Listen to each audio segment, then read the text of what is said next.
Assalamualaikum warahmatullahi wabarakatuh. Bismillahirrahmanirrahim. Alhamdulillah wa syukrulillah. Thumma salatu wassalamu ala rasulillah Nabiyyina Muhammad ibn Abdillah wa ala alihi wa ashabihi wa mawala.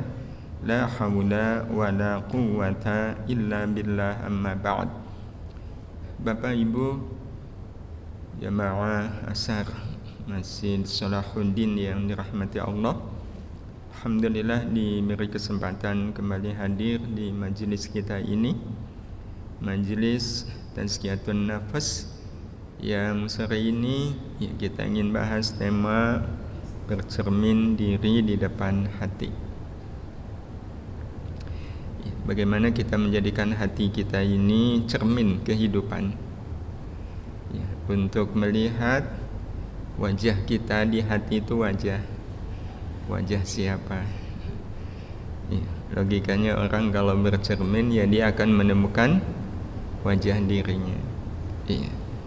Jadi kalau kita orang yang sudah dewasa bercermin, kita akan lihat wajah kita di cermin. Tapi kira-kira ada enggak Bapak Ibu yang dirahmati Allah, pas bercermin, udah dewasa, udah punya anak, bahkan mungkin udah punya cucu, pas bercermin kok yang dia lihat wajah anak-anak?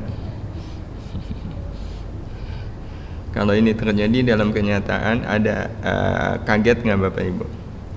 Dan sepertinya enggak akan ada. Tapi kalau cermin itu hati, mungkin enggak ini terjadi? Ada orang yang bercermin di hatinya dan dia menemukan hatinya hati yang kekanak-kanakan. Jadi umur mungkin bisa 47 tahun barangkali. Tapi kalau lihat tabiatnya, lihat sikapnya, lihat perbuatannya seperti anak usia 14 tahun. Kalau ini ada enggak Bapak Ibu? Nah, itu berarti dia melihat di hatinya bukan wajah dia tetapi wajah anak-anak. Jadi udah bapak-bapak tapi sifatnya masih kekanak-kanakan. Kalau anak usia 14 tahun ngambek itu wajar. Tapi ada nggak yang usia 47 tahun, 50 tahun ngambek gitu? Ngambek gara-gara satu tim dengan orang yang tidak dia suka, mendingan nggak usah aja. Itu kan berarti wajah dia bukan wajah usia dia 47 tahun, tapi wajah usia anak-anak. Waktu usia 7 tahun, 8 tahun rebutan itu biasa. Tapi kalau sudah usia 40 tahun, 50 tahun kok masih rebutan, itu berarti hatinya masih anak-anak. Ya masih lumayan lah kalau melihat wajah dirinya di hatinya wajah anak-anak. Yang tragis kalau bercermin yang dia lihat wajah beliau ini. Kok beliau sih? Kalau dalam kehidupan rasanya nggak mungkin ada bercermin, wong saya orang kok yang kelihatan anjing. Tapi kalau dalam kehidupan nyata ada nggak yang model seperti ini? Jadi wajahnya wajah manusia, tapi kalau lihat tabiatnya, perilakunya, hampir samalah dengan sosok-sosok binatang. Sekumpulan anjing. Kalau kita lemparkan tulang, apa yang dilakukan oleh anjing? Padahal kalau mau berbagi kan enak Tapi nggak ada cerita anjing kok berbagi, yang ada berebut. Hadirin hadirah yang dirahmati Allah, adakah manusia yang berebut warisan, berebut jabatan? Berebut jabatan sampai kemudian menghalalkan segala macam cara, itu kan sebenarnya bukan tabiat manusia. Inilah sebenarnya tujuan dari kita bercermin di hati kita. Satu pertanyaan yang ini memang agak serius, tapi ini harus kita alamatkan kepada diri kita sendiri. Apa itu? Apakah hati kita mencerminkan bahwa kita adalah manusia? apakah hati kita ini hati manusia? Ya, karena hati manusia berbeda dengan hati yang bukan manusia. Ya sebenarnya kalau hati itu hati ayam kan enak ya. Tapi kalau manusia berhati ayam, dia manusia berhati kerbau, itu rasanya ya kurang elok. Ya, tapi inilah yang kemudian kita terus bertanya, ya, apakah hati saya ini mencerminkan bahwa kita adalah manusia? Karena ini bicara soal hati, Bapak Ibu yang dirahmati Allah, hati itu kan entitas yang ada pada diri manusia. Entitas itu kan hal yang unik ya, hal yang khas, ya, hal yang membuat seseorang itu jadi khusus. Nah, kekhususan manusia itu kan ada pada hatinya, keunikan manusia juga ada pada hatinya. Itulah hati, entitas yang ada pada diri manusia yang, nah ini yang lebih penting, baik buruknya sangat mempengaruhi baik buruknya perilaku.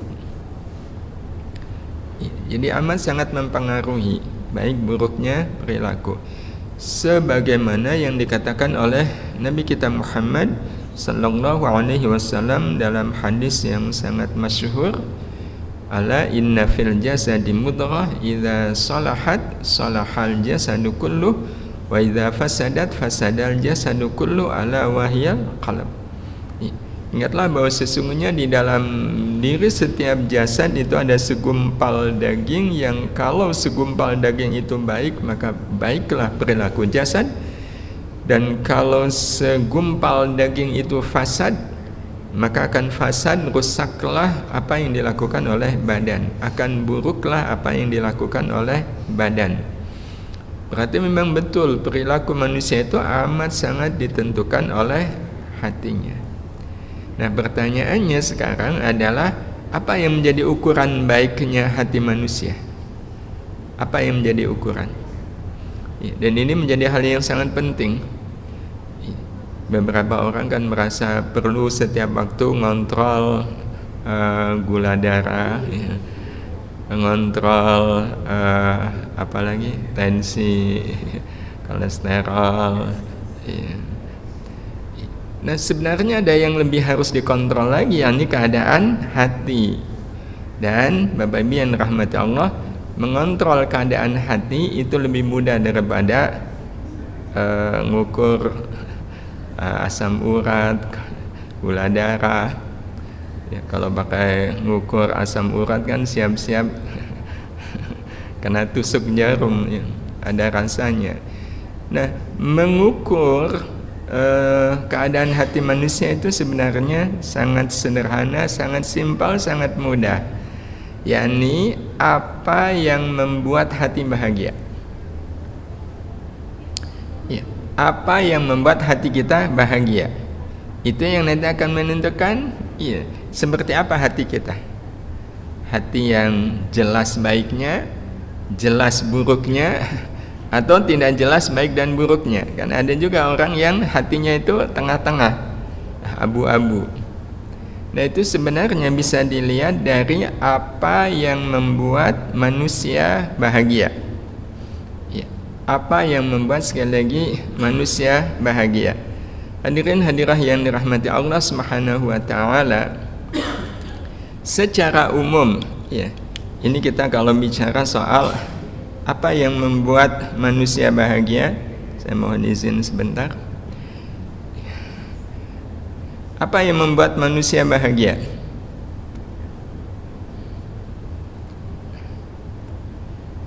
Apa, Bapak Ibu?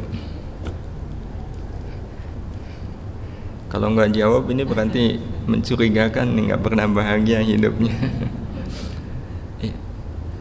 Apa yang membuat kita bahagia? Ya, kalau secara umum, ya, orang itu akan merasa bahagia kapan? Kalau belum nampak ya. Ya, mohon maaf. Apa yang membuat kita bahagia? Ya, secara umum, ya, orang merasa dirinya bahagia itu kalau merasa memiliki. Betul? Ini sudah jadi rahasia umum ya. Kalau manusia merasa memiliki, ya. Alhamdulillah sudah punya uang, alhamdulillah sudah punya rumah, sudah punya kendaraan, sudah punya kerjaan tetap. Intinya pada memiliki, ya, pada memiliki. Sehingga kalau orang tidak memiliki apa-apa itu kan nampak penderitaannya, ya. Ya, saya uang nggak punya, rumah nggak punya, ya, memelas kelihatan. Nah, jadi Bapak Ibu yang dirahmati Allah, ini yang ingin kita kupas, ya. Kalau bahagia kita karena memiliki, nah itu berarti tipe bahagia kita bahagia yang mana? Ya. Tapi sebelum kita kemudian menjadikannya sebagai cara menilai hati, ya, bicara soal merasa memiliki ini memang tidak bisa dihindari dari hidup, ya. Nah, kalau nggak bisa dihindari dari hidup, maka kita perlu membuat tabayun, ya, membuat tabayun, membuat konfirmasi, ya. Kalaulah memang bahagia itu karena memiliki, nah terus apa hubungan antara memiliki dengan hidup? Nah, kalau kita tabayuni, maka kita melihat hidup itu kan bukanlah tentang memiliki apa. Ya, hidup bukanlah tentang memiliki apa, melainkan apa yang telah kita perbuat dari apa yang ada. Ya. Orang yang memiliki apa-apa, yang tidak berbuat apa-apa, kan sama tidak ada apa-apanya, ya, sebagaimana orang yang tidak punya apa-apa. Mendingan tidak punya apa-apa, iya, tidak berbuat apa-apa daripada punya apa-apa tapi tidak berbuat apa-apa. Berarti lebih terhormat mana Bapak Ibu? Punya apa-apa tidak berbuat apa-apa, atau tidak punya apa-apa tidak berbuat apa-apa? Lebih terhormat tidak punya apa-apa, betul? Berarti kita pengennya punya apa-apa atau nggak punya apa-apa? Ini kalau kita teruskan, itu kadang kita merasa, ya Allah, ya, kita memang perlu ada hal-hal yang kita luruskan, ya, di dalam soal memiliki ini. Kenapa? Karena kalau kemudian kita telusuri, segala apa yang ada ini kan sebenarnya pemberian Allah. Adakah di antara yang ada pada diri kita yang bukan pemberian Allah? Nah, ada. Tapi ini saya uang hasil bekerja kok. Hasil bekerja. Kalau betul hasil bekerja, ada nggak orang yang rajin bekerja tapi nggak dapat apa-apa? Ternyata ada. Dan ada nggak orang yang tidak bekerja dan dia dapat apa-apa? Ada juga. Berarti sebenarnya ya dapat itu nggak ada kaitan dengan soal bekerja atau tidak bekerja. Itu sepenuhnya adalah pemberian Allah.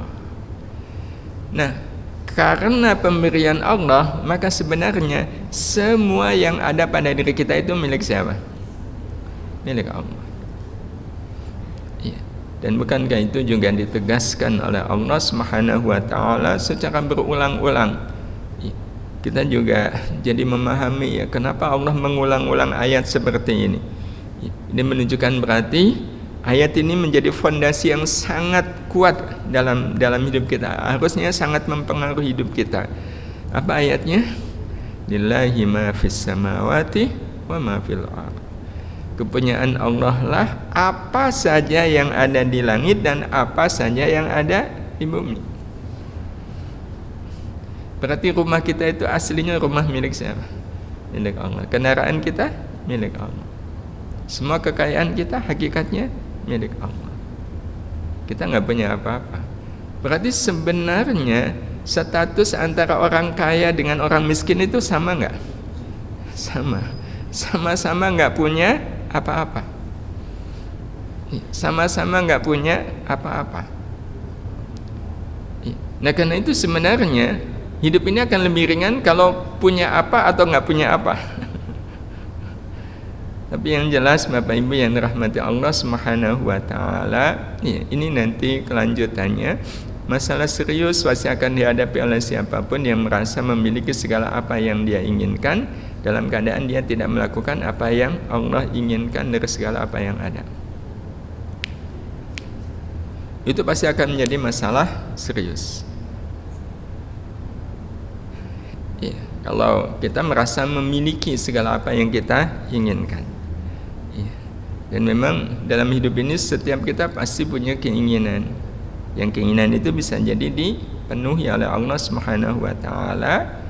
Tapi sekali lagi akan menjadi masalah ya, kalau tidak melakukan apa yang Allah inginkan dari segala apa yang ada. Ya, itu pasti nanti akan jadi masalah.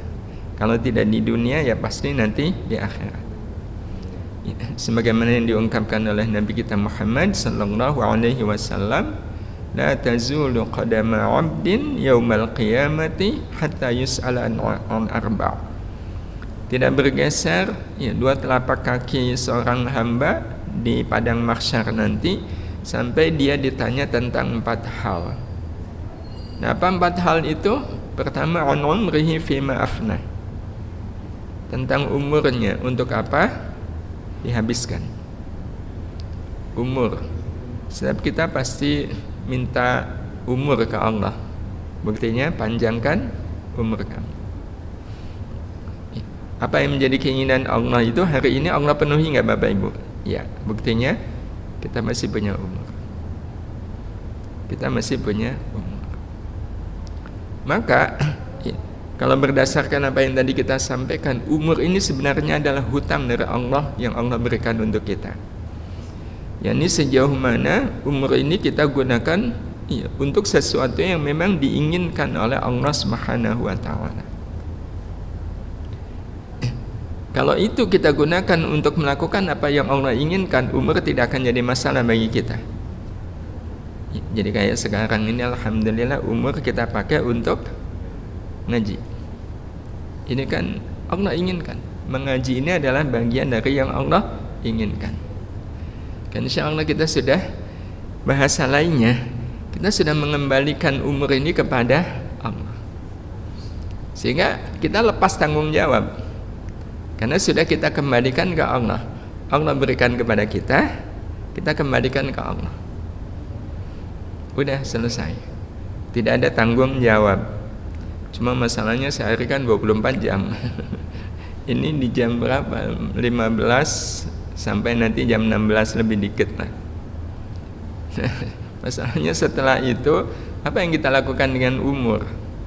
Dan mungkin nggak Bapak Ibu yang dirahmati Allah, ada orang yang dia berhutang umur 24 jam, semisal ada 1 jam yang dia gunakan untuk melakukan sesuatu yang tidak Allah inginkan. Itu jadi hutang nggak? Ya. Itu jadi hutang.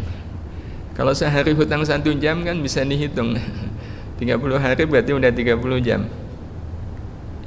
Yang itu kalau tidak dibayari, tidak ditebus, ya pasti akan jadi masalah ketika di padang mahsyar. Yang kedua, an ilmihi fima fa'ala fi. Akan ditanya tentang ilmu. Ya. Untuk apa ilmu ini dipakai? Ya, untuk apa ilmu ini dipakai? Karena sebenarnya sama dengan umur. Ilmu juga pemberian Allah. Ilmu itu adalah pemberian Allah. Allah yang memberikan ilmu itu kepada kita. Nah, Allah akan bertanya, untuk apa ilmu yang sudah Allah berikan kepada kita? Dipakai buat ngapusi, buat menipu, buat memanipulasi, atau buat menunaikan tugas, amanah, jujur. Itu semua pasti akan ada pertanyaan. Nah, yang ketiganya, an malihi min aina iktasabahu wa fima anfaqah, harta. Semua harta itu sebenarnya adalah pemberian Allah Subhanahu wa taala yang Allah berikan kepada kita. Maka begitu Allah berikan kepada kita, statusnya masih menjadi milik Allah. Nah, nanti kita pakai buat apa? Kalau memperolehnya dengan jujur, itu tetap masih menjadi milik Allah. Dipakai buat apa? Nanti yang nanti akan menentukan apakah harta itu memberikan manfaat atau tidak untuk kita. Dan yang terakhir, an jismihi fima ablah, badan. Fima ablah, dipakai untuk apa? Apakah dipakai untuk melakukan yang Allah inginkan? Kalau iya, nah itu berarti kita sudah nggak punya hutang dengan badan ini. Nggak punya hutang dengan badan ini. Ya, karena badan ini kita pakai untuk kebaikan. Mata kita pakai buat melihat Quran dan kemudian kita membacanya. Ya, mata kita menangis, misal. Ya. Mata yang menangis itu berarti mata yang sudah kita pergunakan untuk kebaikan. menangis karena ingat dosa yang telah dilakukan di masa yang lalu. Tangan dipakai buat menulis kebaikan, kaki dilangkahkan ke masjid. Itu berarti kita sudah memberikan badan itu kembali ke Allah Subhanahu wa taala. Tapi ada satu Bapak Ibu yang dirahmati Allah Subhanahu wa taala, yang ini kadang kita berpikir dengan cara apa ya? Dengan cara apa saya bisa berbuat baik? Atas kelebihan jisim yang Allah Subhanahu wa taala berikan kepada kita. Dan ini menjadi hutang yang sangat berat untuk dibayar. Apa itu? Kalau wanita, wajah yang cantik. Wajah yang cantik itu karunia Allah bukan? Ya, itu pemberian Allah. Dilebihkan. Kalau dilebihkan berarti menjadi hutang. Pertanyaannya, dengan cara apa seorang wanita yang cantik dia menjadikan kecantikannya sebagai kesempatan untuk beramal baik? Kalau mata kan mudah, lihat Quran, baca, udah selesai. Iya. Telinga kita mendengarkan zikir, mendengarkan Quran, itu sudah menjadi kebaikan. Tangan, kita pakai buat nolong orang, itu sudah jadi kebaikan. Tapi kalau wajah cantik, wajah tampan, kira-kira apa kebaikan yang bisa dilakukan? Maka sebenarnya kalau dipikir-pikir, lebih ringan punya wajah yang lebih atau wajah yang minimal pas-pasan lah. Sebenarnya kan lebih ringan wajah yang pas-pasan. Karena kalau kelebihan kan harus digunakan. Jadi kayak semisal kita butuhnya 100.000, tapi Allah kok ngasih 200.000, kan gampang. 100.000-nya kita kasihkan ke orang lain, selesai. Kita nggak punya hutang ke Allah. Tapi kalau wajah dikasih cantik, gimana caranya? Nah, Bapak Ibu yang dirahmati Allah Subhanahu wa taala, ini untuk menjadi renungan bagi kita. Nah, ini doa kita kaitannya dengan bagaimana apa yang Allah berikan kepada kita itu menjadi kebaikan. Ya Allah, izinkan kami menjadi hamba yang memiliki ketetapan hati, agar kami bisa menggunakan semua pemberian-Mu untuk menulis sejarah hidup yang bisa mengantarkan kami mulia di dunia, mulia pula di akhirat. Hadirin hadirah yang dirahmati Allah Subhanahu wa taala, sejarah hidup itu memang butuh ketetapan hati. Sejarah hidup itu butuh ketetapan hati. Orang yang tidak memiliki ketetapan hati, dia tidak akan mungkin menulis sejarah yang bisa dibaca oleh orang lain. Jadi seperti orang nulis tapi tangannya gemeter. Tangannya gemeter. Mungkin kan dia bisa menulis kalimat-kalimat yang bisa dibaca oleh yang lain. Bisa jangankan orang lain, mungkin dia sendiri juga kesulitan membaca. Karena tangannya gemeter.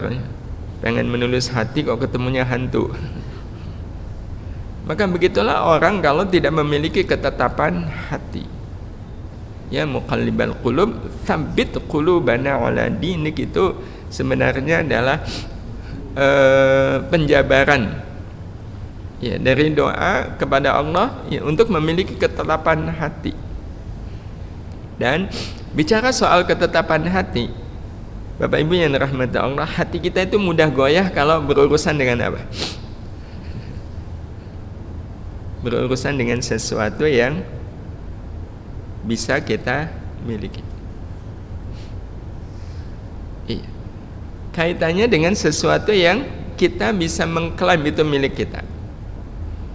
Karena itulah ini sebenarnya Bapak Ibu yang dirahmati Allah yang dipesankan oleh banyak ulama. Kalau kita pengen memiliki hati yang tetap, hati yang gak mudah goyah, adalah pentingnya kita menulis di hati kita. Bahkan sebenarnya tidak cukup menulis, bahkan memahat di hati kita kalimat inna lillahi wa inna ilaihi raji'un. Segalanya milik Allah dan segalanya akan kembali kepada Allah Subhanahu wa taala. Karena itu seperti yang mungkin pekan lalu saya sampaikan, musibah pertama sebenarnya yang diawali oleh manusia, musibah sesungguhnya, musibah sebenarnya dalam kehidupan manusia, yang dari musibah ini akan muncul musibah-musibah berikutnya, adalah ketika manusia merasa memiliki apa yang ada pada dirinya. merasa memiliki apa yang ada pada dirinya. Itu kelak nanti akan menjadi musibah. Jadi kalau orang sudah mengatakan itu rumah saya, itu mobil saya, itu jabatan saya, itu uang saya, itu musibah. Karena itu banyak yang menganjurkan kalau ada orang yang mengatakan itu punya saya, ini punya saya, ini milik saya, kita segera mengatakan apa? Inna lillahi wa inna ilaihi raji'un. Itu kan memiliki dua makna. Makna pertama itu musibah, makna kedua mengingatkan enggak, itu semuanya adalah milik Allah Subhanahu wa taala. Nah, karena semuanya adalah milik Allah Subhanahu wa taala, tugas kita apa Bapak Ibu? Tugas kita adalah mengembalikan. Tugas kita adalah mengembalikan. Ini tugas kita. Mengembalikan semua yang menjadi milik Allah sebelum kita kembali kepadanya. Sebelum kita di inna lillahi wa inna ilaihi raji'un. Nah, kita sudah kembalikan semuanya kepada Allah Subhanahu wa taala. Dan ini hukum khasnya. Ternyata Bapak Ibu yang dirahmati Allah, segala yang kita kembalikan kepada Allah akan dicatat oleh Allah sebagai milik kita secara utuh dan penuh. Jadi uang kita yang sebenarnya adalah uang yang ada di dompet kita atau yang kita sudah kembalikan ke Allah. Yang kita sudah kembalikan ke Allah itu dicatat oleh Allah menjadi milik kita. Yang masih di dompet itu berarti statusnya masih milik siapa? Milik Allah. Statusnya masih menjadi milik Allah. Dan jadi Bapak Ibu yang dirahmati Allah, kita punya kesadaran semua yang ada pada diri kita itu adalah milik Allah. Kita tidak punya apa-apa. Semua yang ada dalam hidup kita ini adalah milik Allah. Nah, ini yang harus kita kembalikan ke Allah. Nah, bagaimana cara mengembalikannya? Milik Allah itu ada dua, tapi sebenarnya nanti ada tiga. Tapi kita bahas yang dua dulu. Apa dua itu? Yang pertama adalah milik Allah yang akan sirna sebelum mati. Jadi milik Allah yang Allah berikan kepada kita, yang dia bisa sirna sebelum kita mati. Bisa sirna sebelum kita mati. Apa contohnya? Allah ngasih kita makanan. Akan sirna enggak? Sebelum kita mati. Kita dapat rezeki ayam panggang dari Allah, berarti milik Allah. Biarin seminggu sirna dia. Nah, ini yang pertama. Jadi akan sirna sebelum mati. Bisa makanan, bisa pakaian, bisa uang. Ini masuk kategori milik Allah yang Allah berikan kepada kita tetapi bakal sirna sebelum mati. Nah, yang keduanya adalah tidak sirna sampai mati. Tidak sirna sampai mati. Nah, kalau tidak sirna sampai mati itu yang pasti adalah badan. Badan kita kan nggak sirna, sirnanya nanti kalau sudah mati. Nah, badan ini milik Allah Subhanahu wa taala yang tidak akan sirna sampai kita mati. Contoh lain yang nggak sirna apa Bapak Ibu sampai kita mati? Rumah. Betul? Kan rumah kita bangun lebih kuat dari badan kita. Pakai semen, pakai beton. Sehingga ketika yang punya rumah meninggal, rumahnya nggak sirna kan. Cuma kan statusnya bukan lagi menjadi milik yang meninggal. Berarti kan sirnanya pada saat mati. Karena kepemilikannya ganti. Kalau kepemilikannya ganti bukan milik kan berarti sudah hilang status miliknya. Nah, hadirin hadirah yang dirahmati Allah Subhanahu wa taala, terus bagaimana cara kita mengembalikannya? Pertama, kalau milik Allah itu akan sirna sebelum mati, maka cara kita mengembalikannya kepada Allah Subhanahu wa taala ada dua. Yang pertama, dinikmati oleh yang lain. Dinikmati oleh yang lain. Jadi kita beli baju baru bagus, sebenarnya kita bisa pakai sendiri, tapi kemudian kita berikan ke orang lain yang membutuhkan. Berarti yang menikmati orang lain. Nah, begitu yang menikmati orang lain berarti nikmat itu sudah kita kembalikan kepada Allah. Begitu dinikmati oleh orang lain, maka Allah akan mencatat baju itu menjadi baju milik kita. Allah catat menjadi baju milik kita. Dan itu berlaku untuk semua. Uang, bisa sirna dia. Tapi nanti daripada sirna mendingan saya gunakan untuk infak, sedekah. Ketika kita memberikan uang 1 juta semisal ke orang miskin, berarti yang menikmati uang itu orang miskin. Itu cara kita mengembalikan uang kepada Allah Subhanahu wa ta'ala. Nah, ini yang pertama, dinikmati oleh yang lain. Kalau dinikmati sendiri, ya udah, statusnya masih menjadi milik Allah. Kalau baju ini usang, kita udah nggak suka, ya udah, berarti sampai kemudian baju itu usang, statusnya bukan menjadi milik kita. Nggak ada bekasnya nanti di akhirat. Nah, atau yang kedua, Bapak Ibu yang dirahmati Allah, adalah dengan ikhlas saat hilang atau rusak. Jadi ikhlas saat hilang atau rusak, pekan lalu sempat kita bahas. Jadi kalau seandainya Bapak Ibu yang dirahmati Allah Subhanahu wa ta'ala, kita punya sepatu baru beli, baru dipakai 2 hari, dipakai sholat, kok hilang, tapi kita ikhlas, maka sepatu itu menjadi milik siapa? Milik kita. Itu berarti kita sudah mengembalikan sepatu ini ke Allah. Atau buah-buahan, kita punya pohon yang ada buahnya, kalau dicuri orang terus kita ikhlas, ya udah, buah-buahan itu menjadi milik kita. Itu sudah kita kembalikan ke Allah Subhanahu wa ta'ala. Nah, sehingga Bapak Ibu yang dirahmati Allah, sebenarnya lebih simpel mana kalau seandainya kita punya pohon pisang yang sudah berbuah, kita ambil, terus biar jadi milik kita, kita bagikan ke orang, atau sebelum kita ambil sudah diambil orang, tapi nggak jelas siapa orangnya. Kita lebih suka mana? Yang pertama atau yang kedua? Sebenarnya yang kedua kan? Kenapa? Karena yang pertama kan berarti yang ngambil pisang itu siapa? Kita sendiri. Yang kemudian motong-potong kita sendiri, yang membagi-bagikan kita sendiri, betul? Dan yang pasti itu kita bagi-bagikan semuanya atau sebagian? Sebagian. Tapi kalau hilang, kita repot nggak?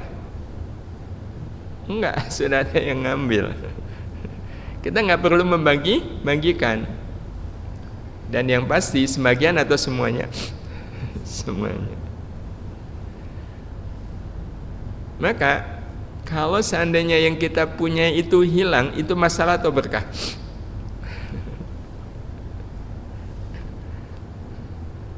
Masalah bagi yang nggak ikhlas. Tapi berkah bagi yang ikhlas. Dan kalau dipikir-pikir, kalau memang sudah hilang, pilihannya apa? Pilihannya kan ikhlas, dan begitu ikhlas, apa yang hilang itu menjadi milik kita. Kalau Rasul menyebutnya itu sebagai sedekah. Dalam hadis yang diriwayatkan oleh Imam Muslim. Jadi siapapun, kata Nabi, seorang Muslim yang menanam tanaman, maka setiap yang dia makan dari hasil tanamannya menjadi sedekah baginya. Dan ini menjadi sedekah yang unik karena dia sedekah kepada dirinya sendiri. Jadi kalau pengen sedekah kepada diri sendiri, caranya adalah nanam. Karena itu kalau kita lihat orang-orang di kampung kan sepertinya hidupnya lebih berkah. Kenapa? Karena mereka sedekah. Ini beda dengan kalau kita beli sayur, bukan nanam. Itu beda. Jadi kalau pengen sedekah kepada diri sendiri, nanam sayur, nanam apa. Orang-orang di kampung itu kan, mereka makan dari hasil kebun. Itu kalau dimakan sendiri. Nah terus kalau dicuri, kata Nabi, itu menjadi sedekah baginya. Jadi kalau dicuri orang itu berarti sudah sedekah. atau dimakan binatang liar.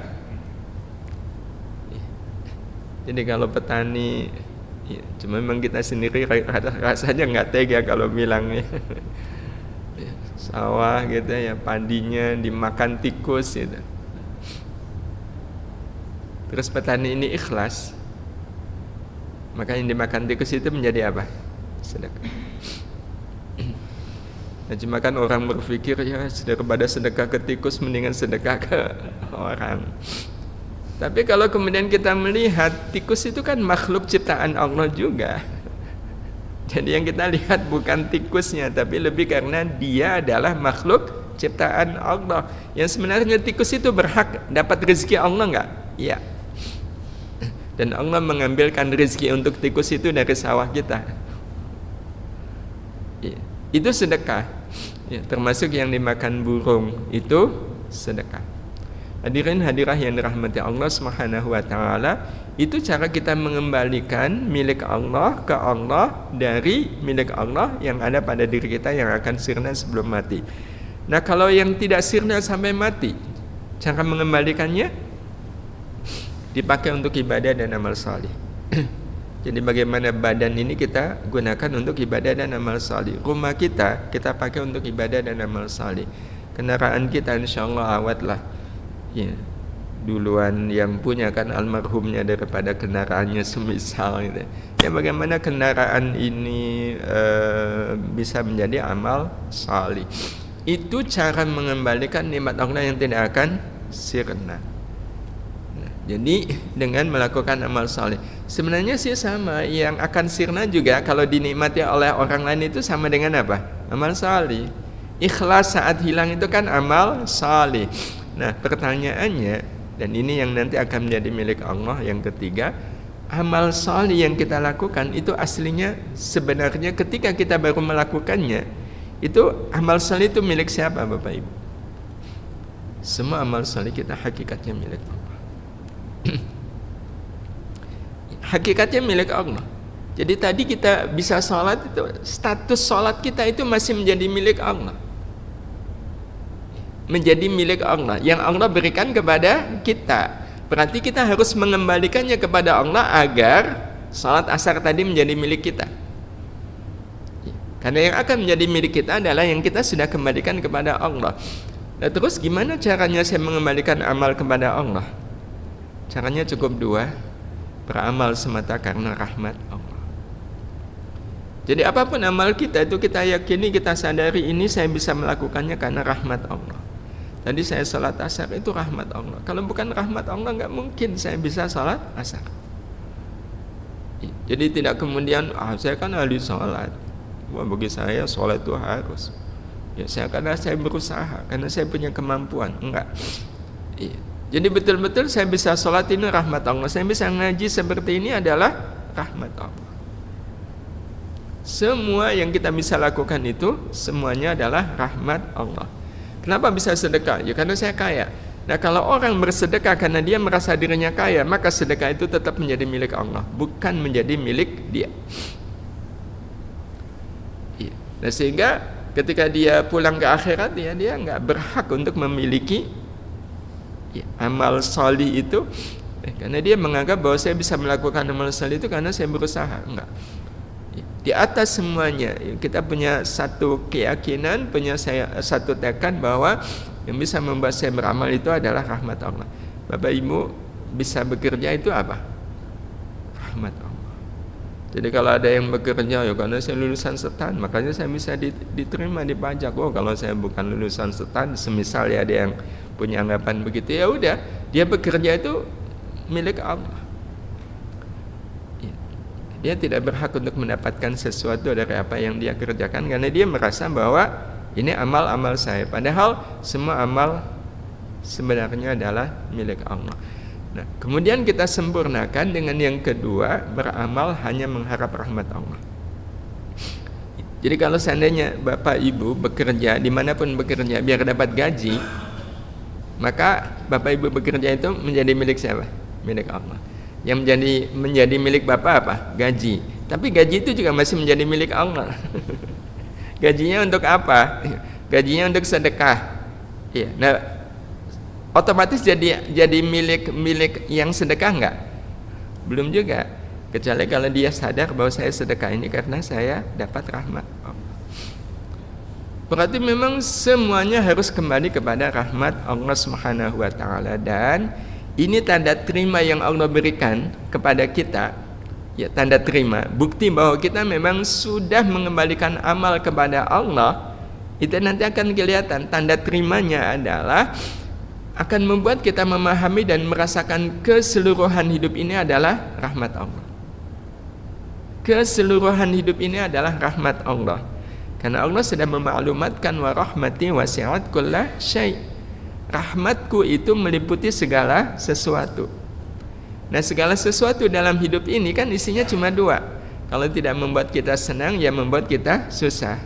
Maka orang yang sudah mengembalikan amalnya kepada Allah, dia betul-betul merasakan senang dan susah adalah rahmat Allah. Senang dan susah itu rahmat Allah.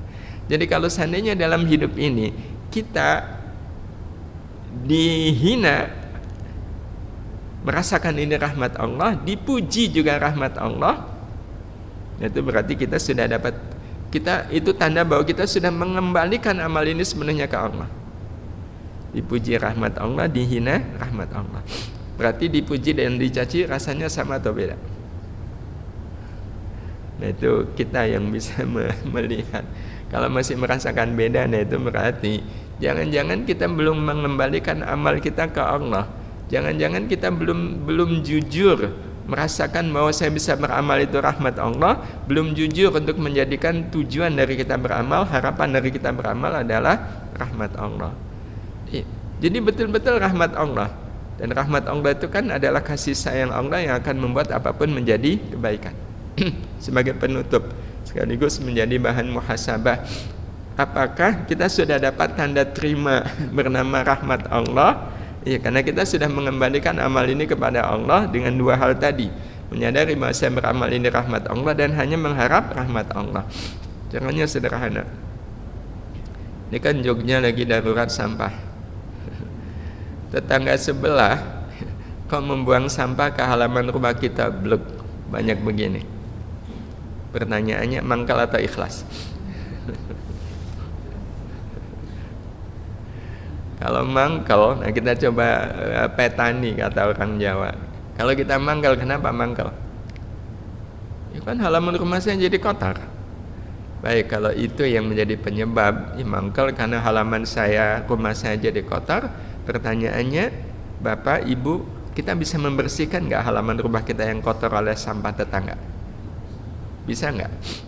Bisa. Nah kalau bisa, berarti apa masalahnya? Masalahnya nambah kerjaan. Betul. Ini tantangan nambah kerjaan. Nah kalau nambah kerjaan itu nambah pahala nggak? Nambah pahala. Pahala itu rahmat bukan? Rahmat. Berarti sebenarnya yang terjadi itu tetangga buang sampah atau buang rahmat Allah. Kalau kita betul-betul bercermin ke hati kita, itu kita melihat tetangga buang sampah atau buang rahmat. Dia membuang rahmat Allah ke halaman rumah kita. Begitu kita membersihkannya, kita dapat apa? Rahmat Allah. Maka kalau seandainya tetangga buang sampah ke halaman rumah kita, kita senyum, alhamdulillah, dapat limpahan rahmat Allah. Mudah-mudahan itu menjadi bukti bahwa kita sudah mengembalikan amal kita kepada Allah Subhanahu wa ta'ala. Sepakat Bapak Ibu? Atau ada yang masih ganjal? Kalau ganjal, di mana letak ganjalnya? Iya. Jadi tidak ada yang tidak menjadi rahmat Allah Subhanahu wa ta'ala. Jadi puji orang rahmat, dihina orang rahmat. Rahmatnya apa? Di situ kan pasti ada kebaikan. Dihina itu rahmat. Apa rahmatnya? Saya bisa memaafkan dia. Coba kalau kita nggak dihina, kita nggak bisa dapat rahmat bernama memaafkan. Semua pada akhirnya terpulang pada diri kita, dan mudah-mudahan seusai pengajian ini kita punya kesempatan bercermin lebih teliti lagi di depan cermin bernama hati kita, Apakah kita menemukan wajah diri kita sebagai manusia di dalam hati kita? Hadan ya Allah wa iyyakum ajma'in. Mohon maaf segala khilaf, kita akhiri. Subhanakallahumma wa bihamdika asyhadu an la ilaha illa anta astaghfiruka wa atubu ilaik. Assalamualaikum warahmatullahi wabarakatuh.